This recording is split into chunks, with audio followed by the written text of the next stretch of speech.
Hello and welcome to the Surprise Truth, where a timely insight can change your life forever. I have here with me a very eminent personality and a thought leader from Indonesia, Pak SD Darmono, who has been with the Indonesia Economic Forum for many years as one of our most popular speakers. And today we are going to talk to Pak Darmono more about some surprise truths about Indonesia, the world of building new cities, and some of the other experiences that he has, which he would like to share to the young generation. So, welcome, Pak Darmono, to the Surprise Truth. Thank you. I would like to actually start off, Pa. You have this responsibility, I would say, to promote Indonesia to the rest of the world, because it's the very nature of the work that you do, where you invite a lot of foreign companies to come to Indonesia and invest, build factories, build facilities. So you have been a person who has to be talking about what are the strong points and surprise truths about Indonesia. Could you share some of those? Well, thank you, Safrin, for this interview. I think there are many hidden gems in Indonesia, which many people do not know about it. Either this is because lacking in promotion, or because it's just we are too relaxed in Indonesia. And if you look at the map of Indonesia, you put USA map, actually it's almost similar size. Of course, Indonesia is an archipelago. Two-thirds of our area are ocean. But the law, the maritime law give us the opportunity to cover a big area. I think totally maybe close to 7 million square kilometers. So this put us in a very strategic position geopolitically. I think from many years before, so even during Majapahit history, Indonesia has been a force which mediate conflicts in the world. So a lot of natural resources which have not been explored or exploited, and I call it a lot of idle assets in Indonesia. The population, well, 260 million people. Correct. Also, yeah. It's also very similar to USA. So if people think, what is the right word, thing for the future, actually Indonesia and US is like two sides of the coin. Both of these countries are actually melting pots. Yes. Maybe Indonesia is earlier more melting pot than US from the last, 2,000 years? Correct. When the Indian, the Chinese, the Middle Eastern people had trouble in their own country. Correct. Where did they go? They went to Southeast Asia, and particularly Indonesia because of our large area. And Indonesian people consist of so many ethnics and also culture and so on. But one thing is similar, that Indonesians are actually very welcoming. We absorb foreign influence. For example, there are 6 religions in Indonesia which recognized Correct. by government. Yes. Muslim, of course, being the largest, Christian, Catholic, Hindus, Buddhism, and also Confucianism. Yes. So these 6 religions are all actually foreign religions to Indonesian. That's right. But they have been welcome to come to Indonesia. Indonesia has got originally maybe 700 religions locally, yes. Which of course they were not called religion. Correct. It was called belief. Faith. Yeah. In every area, like in Sumba, in Aceh, in Jawa especially, there were so many believed, and if government classified them as culture under the Department of or Director General of Culture. But they are beliefs. They believe in God, and they have their own ritual. Yes. Right? So this is, I think, a surprise truth to many people. Yes. That Indonesian people, for example, in China, in Taiwan, have not been seen as a friendly country because of the 1998 crisis at that time. That's true. So the thing that we are, Indonesian are anti-Chinese. But many Chinese businessmen who've been here several years, they understand that actually the Indonesian people are very, very friendly. And again, it's like I said about the religion. Yes. We were welcoming all religions and then mixed together. And it make it easy to do business in Indonesia because of the situation. So you have to come as a tourist to see it. Seeing is believing. Correct. Experiencing. When you see it, you will be surprised that it's so diverse. There are so many opportunities. And if you go to Jakarta, then you feel it is the same like many other metropolitan cities. But if you go to the rural side, you can go to Raja Ampat, for example. It's the most beautiful diving spot in the world. Yes. And the people there in Papua and the Maluku Islands, they are very, very friendly. And also, not many people actually live there compared to Java. Java is only 7% of the total area, but 60% of Indonesians lived in Java. Is it not a surprise truth? That's a very big surprise Yeah. truth. So we have 17,000 islands, and 60% of the people live in Java, which is only 7%. So you see the opportunities Yes. all over Indonesia. And this is a great opportunity actually for Indonesia and also people who want to do business to work together, because Indonesian people actually need a lot of foreign investment. Yes. Why so? Because we are blessed by the friendly nature. We don't have winter, severe summer, and so on. So we tend to be comfortable. And because also, the problem always in Indonesia is how to empower our people. Yeah, how to educate them to be aggressive, to be passionate. Yeah, the Chinese, the Japanese, the Korean, of course, because of the natural climate, they became very aggressive in doing business. We are very relaxed. So it's complete opposite. We are very rich with natural resources, very nice ambience in terms of the climate, nature, and so on.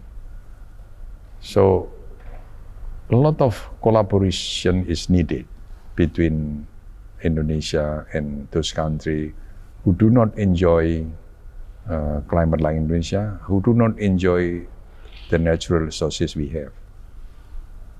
So this is why I started with President University 20 years ago. Yes. The first university who used English as a medium of instruction. The aim is to have 30% of the students come from overseas.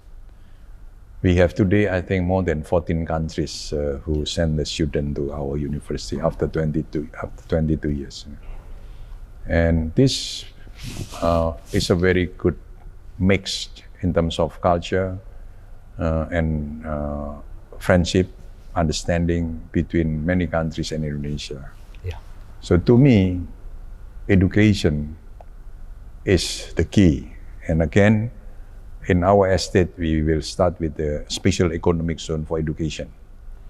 So this, again, will give opportunities to a lot of universities who want to come to Indonesia to operate existing universities or do investment on their own.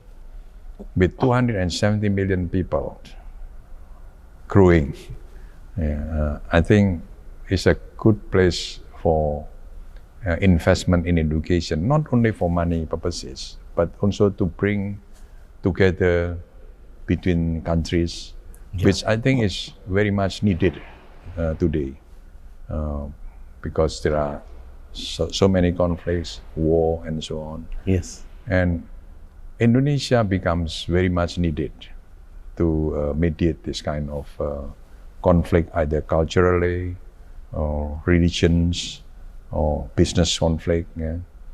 I think with the nature of Indonesian being always welcoming, Yes. and we are not quarreling people. Yeah. We normally among ourselves, Yes. we compromise, like what happened with our president. Yeah. Yes. The opposition became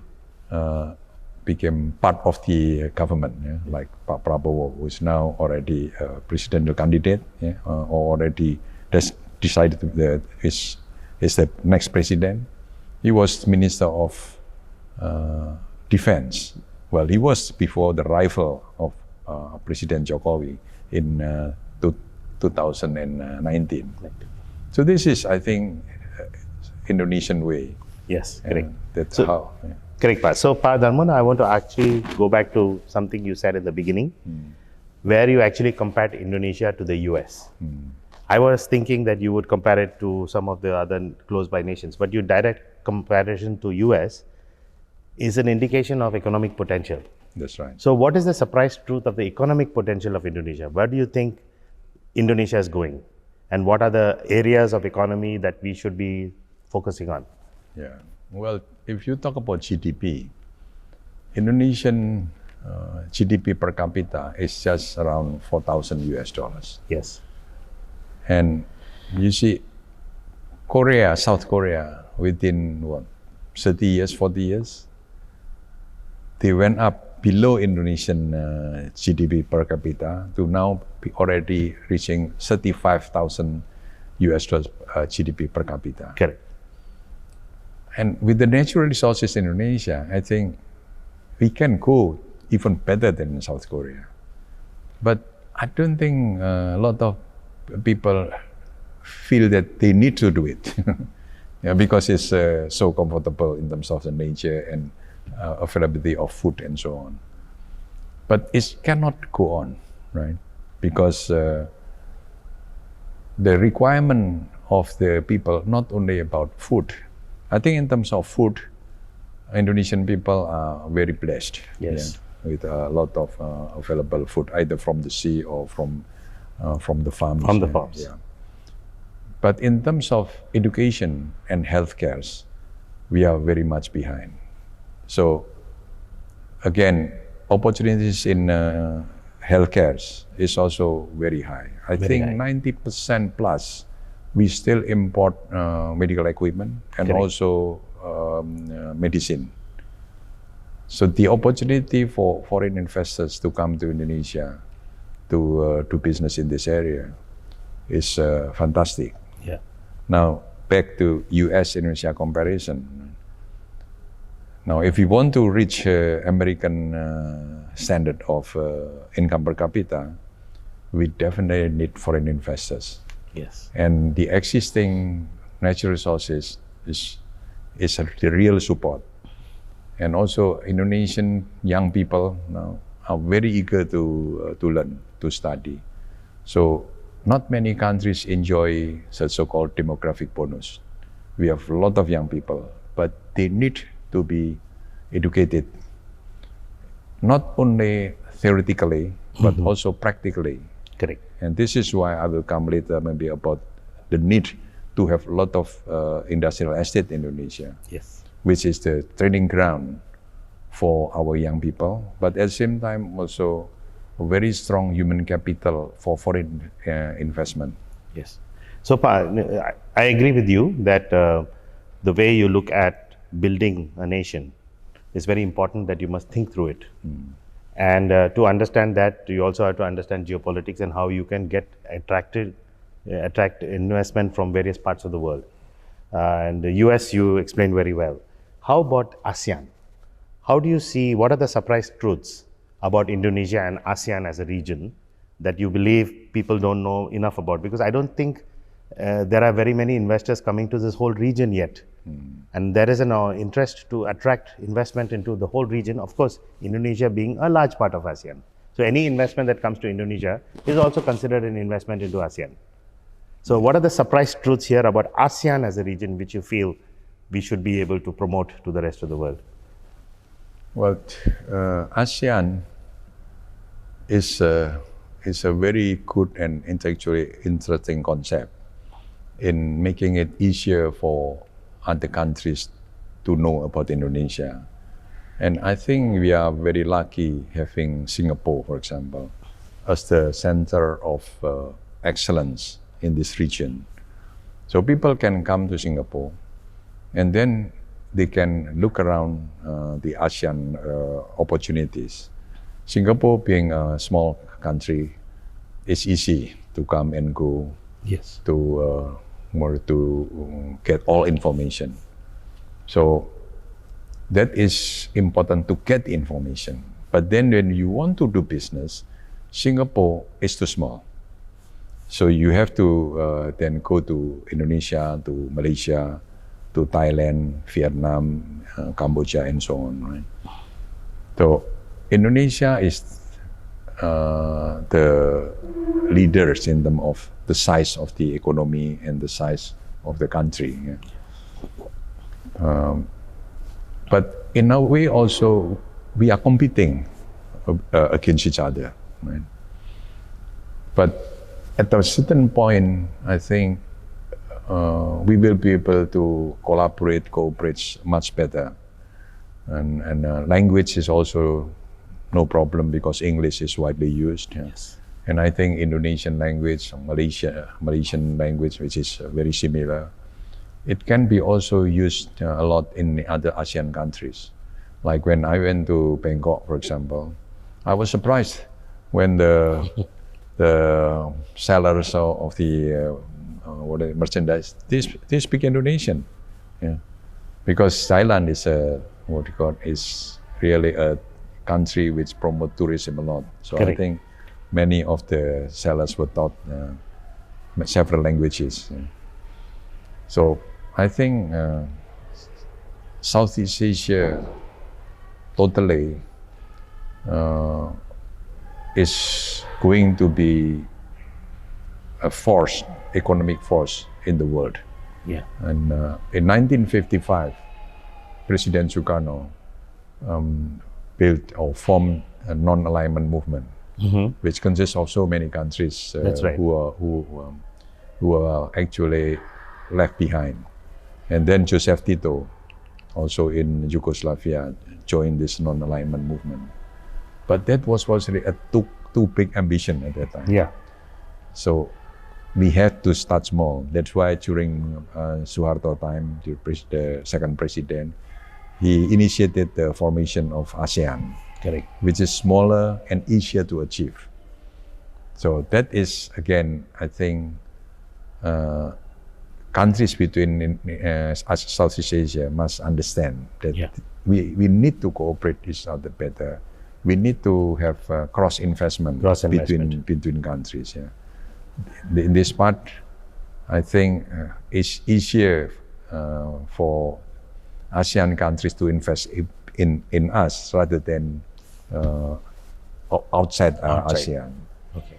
But at the same time, other countries outside ASEAN, they could come to ASEAN countries and they can buy a going concern, yeah, rather than starting from zero. Yeah. Typical example is people go to Singapore and then actually invest in Indonesia, in Vietnam, and so on. So Singapore become the basic brick for investing in other area. For example, Singapore investment is in Indonesia is the largest. Yes. But actually, it's not from Singapore, right? Alone. It's from all over the world. Into other countries. Yes. Even from Indonesian people themselves who put the money in Singapore and then invest in Indonesia. Correct. Because of Singapore currency stability, certainty of law, secure, and conveniences. Right? This makes it Singapore very unique as a point. As a hub, economic hub for the whole region. Yeah, but the economy is the island is too small. Yeah, so you have to go out. You have to go out. You have to go out from to the other countries in Southeast Asia. So this is a message which is very important for people from outside ASEAN to invest in Indonesia. They can go to always to Singapore first, sure, as a tourist, yeah. and then you can go look to around all the rest the of ASEAN ASEAN countries. Yeah. So very well put, Pa. I think that was eloquent, and it kind of gave a very good way in for a lot of countries who may not have yet invested into the region of ASEAN. That's the way to go. I'd like to go now specifically to your project of building cities, industrial estates. And I think, one of the big achievements Indonesia has is with your Jababeka industrial estate and the various other properties that you have been developing. What is the surprise truth in that sector, which some countries may not realize, that actually there is an industrial belt across Indonesia and there is still potential for a lot more? You have a plan for 100 cities with 100 industrial estates. What's the surprise truth that you think people should know, which will make it a successful venture for them? Yeah, most people in the West, for example, or even in China, they always use their own paradigm about Indonesia. Everywhere will be the same. Of course, it's not right. That's why we built special economic zones or industrial estate. This is to differentiate that place, that people can feel at home in industrial estate or special economic zone, which is properly run. Yes. Yeah. In a way, Singapore is a special economic zone again. People feel at home in Singapore because of the communication ease. You can go, if you are from the West, English is the language anyway. You are from ASEAN, there is Malay, Indian language from China. So we can build many special economic zones like Singapore in our area, so you can feel at home. Basically, what Singapore sells is certainty of law, security, and conveniences. In our special economic zone, we can do the same. So special economic zone make it easy for people to invest and also to compete at the same playing field in the world. Yeah, in that particular area. Of course, it depends on the natural resources in that special economic zone, not only the resources, but also the people. Yeah. So if this matches your requirement as investor, then you can do business like it is at your own home country. Correct. Because it is designed to provide certainty of law, security, and conveniences. Yeah. Basically, that is what is special is about. So you planned, you have done a mapping for, you believe there are 100 such opportunities within Indonesia. Because Indonesia is a very large country, 38 provinces, more than 500 regencies and cities. So do you believe that there is a model behind how these centers, are they all the same, or do you think there are different kind of specializations that they may be having? What is your view on that? Well, if you look at China have built many new cities. Yeah. Correct. And this is because young people want to live in cities. They don't want to be farmers anymore. Yes. Right? So that means we need to build many cities to cater for this need. Right?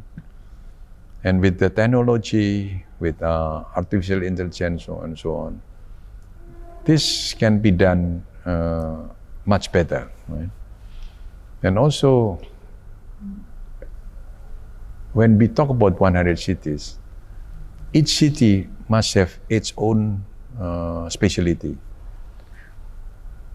But having said that, also, you can build a city just having one large factory. For example, in Kediri, there is Gudang Garam. Correct. I think that city, Kediri, depends on Gudang Garam's activity. Ecosystem built by them. Yeah. In Jababeka, Cikarang, we have more than 2,000 factories. So we have the nursery plan for me to plant factory in 100 cities all over Indonesia. Okay. Right? Our tenants, more than 2,000 factories, are from 34 countries. So it's easy for them to do survey, and also easy for us to approach them and say, hey, come on, here in Cikarang now you're not competitive anymore because the raw material is in Papua. Yeah. Why don't you go there? Think big, start small, and move fast. This is title of one of my books. Yeah. So that is the idea begin when I say, of course, it cannot be done by Jababeka alone. We have to collaborate, right? And maybe not in my lifetime either. But this is the spirit, like Chinese proverb, Ikong Isan, the old man cut the mountain, right? Yes. This is, the mountain of problem with us is education, right? So if we can educate our people through universities, polytechnic, but also through industrial estate, especially very soon, then they will have knowledge base from the university. They will have competency because they work in the factories. They will have confidence because of this. And then they will become curious, and then they will become creative, which is needed by the investors. Right? So especially soon in 100 cities in Indonesia, this will be, to me, the roadmap to achieve Indonesia Emas or golden in 2045. Yeah, when we celebrate our 100 years of independence. Right? Yes. So you brought in a very good point that the factories and manufacturing is an economic base. It's an engine for local development as well as local growth. And growing the economy bit by bit in 100 cities will make a big impact. So coming back now, I would like to now examine a little bit about the youth, because you mentioned Indonesia Emas 2045. The government and all the people are working together to make sure that Indonesia reaches a stage of being considered an advanced economy or a developed nation. And the key there is the young people, because today the leaders of 2045 are all today in universities and schools. And it will take them a long time before they are able to be ready to serve the nation in a new capacity. So what I wanted to know from you was some of your views or the surprise truths you believe young people should know about the world ahead of them. Because we grew up in a different world, and these young people who are only 15 to 25 years old are going to face a very different world as they go towards 2045. What are some of the surprise truths that you can share which will help them in their journey? Well, actually, there is nothing new under the heaven. Yeah. And every young generation will definitely be able to take charge of the new era, because they were trained in a different way throughout my generation. Right? Using all these gadgets, cell phone, computer, and so on, to me, it's a tough one to learn the new things. But Correct. For the young generation, from babyhood, they already hold iPhone. My grandchildren, from 3-4 years old, already play with their cell phone. The parent, when they are busy, said, "Oh, just let them play with their cell phone." So they have the competency, the ability, much better than the older generation. Correct. Yeah. The Industrial Revolution actually keep going with different type of industry. Say, take the Industrial Revolution when textile was made by hand, right? Correct. So people were worried at that time when steam engine was invented, when weaving machine was invented. People think, oh, there will be many people who will lose jobs. But actually not. Actually, the number of employment grew up so much. Correct. Because people who normally just wear, say, 3 meters of cloth per year, per capita. Today, I think it's 50 meters per capita. Per capita. For the curtain, for the socks, for the so many sport shoes and so on, right? So this is to show that the demand becomes much, much bigger and it can be produced much, much cheaper. What is new with digital technology? Yeah, it's replacing the older technology, how to produce something faster. And those young people who take the same attitude like their grandfather or great-grandfather, which is what? Work hard. Keep educating yourself, they will survive. So it's very simple as that. Very simple. Okay. So I want to go a little bit about how you have your journey in Indonesia, and you are a very successful business person, thought leader. What are some of the surprise truths that you learned in your own personal development as you were a young person going on to becoming one of the icons of the industry here? Well, the surprise truth is I'd never dream about about what I have been doing so far. Yeah. And this is thanks to, of course, my parents, who have brought me up properly. And then, of course, I learned also about how to be, good person or what, through my learning about faith. I'm differentiating between religion and faith. So I was blessed with this kind of teaching from Muntilan, which my father was the disciple of the guru there, called Romo Sipranso Sastraswigno. So I learned a lot from his teaching, how to be balanced in life, how to be useful for the society from young age. So I didn't dream too high. I just feel that first I have to be useful for my parents. How can I help my parents to have a better economy and so on? So it's just along the way. Suddenly it comes naturally. So one day somebody told me that there is a father who said to his son, if you chase money, it's like you chase shadow. It will run away. But if you do something great for the society, it's like you are chasing the sun. The shadow will follow you. You do something good for the society, you do something good to protect the earth, then you will be blessed by a lot of luck and support from everybody. That is a surprise to me. Actually what has been said is very true indeed. And this is, I hope, can inspire the young people that don't chase shadow, chase the sun. And I think you will be blessed. You will be a happy man. Very good advice, Pa. I want to talk a little bit about your books, because I think your books cover a lot of surprise truths.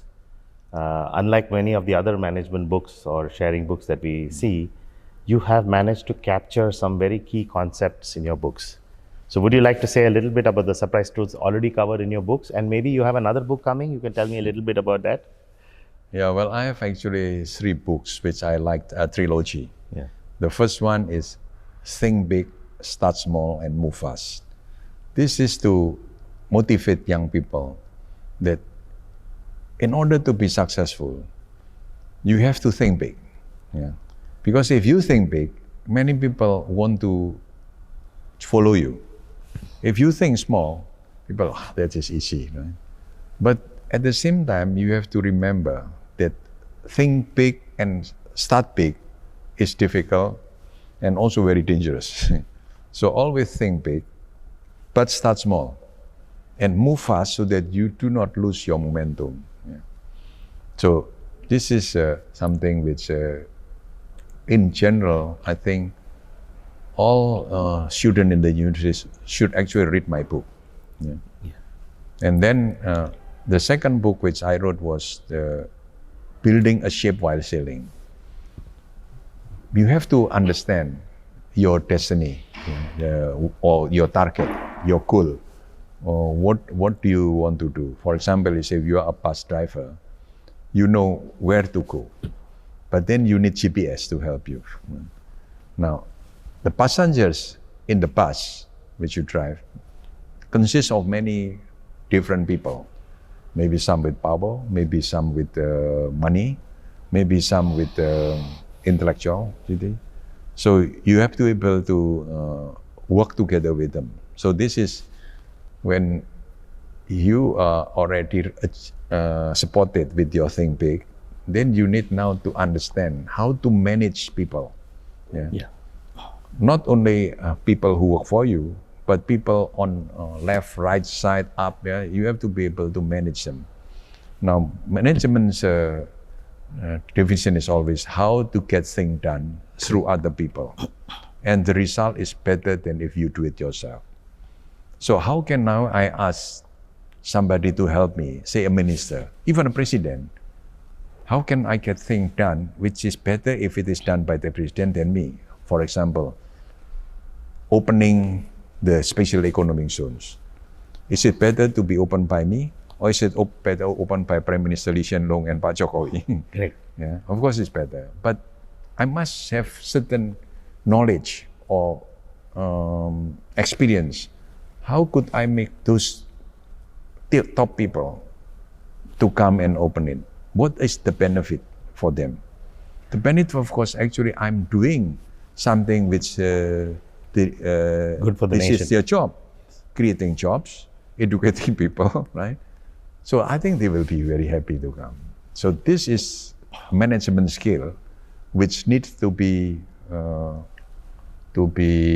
mastered. The art of communication is the highest skill of management.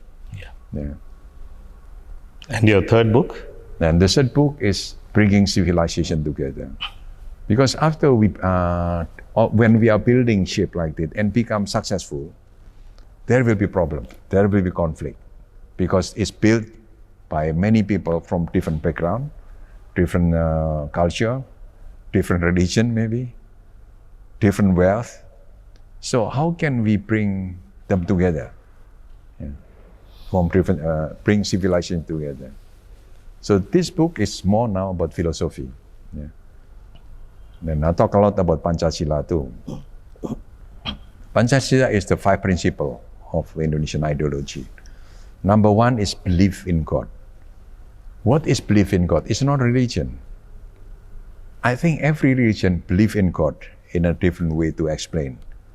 That will create harmony, because there is no conflict. Maybe in Buddhism, you don't call God, you call karma, you call nature, right? And from Middle East, there is the Judaism, it's Christian, and Muslim, which come from Abraham or Ibrahim in the Arabic word, right? So they came from the same root, belief in one God. In Hinduism, there are many gods. Many gods. But also, actually, you believe to the Almighty, right? So it depends in which time. If it is about holiness, you believe in the Most Holy One.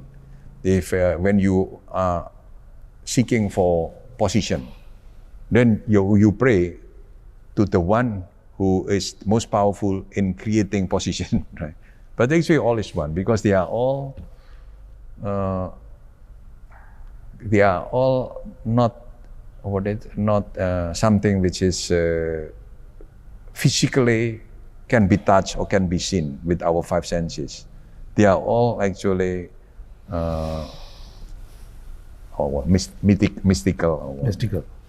So because of this, belief in God in Indonesia is very important to create harmony, because majority of our people have religions. Of course, there is some who is atheist, or what is the word to agnostic. But belief in God make people have motivation. Which is better? I believe to be successful, or I believe I would not be successful? Because I believe to be successful is better. I believe in God, I will find a journey to find God.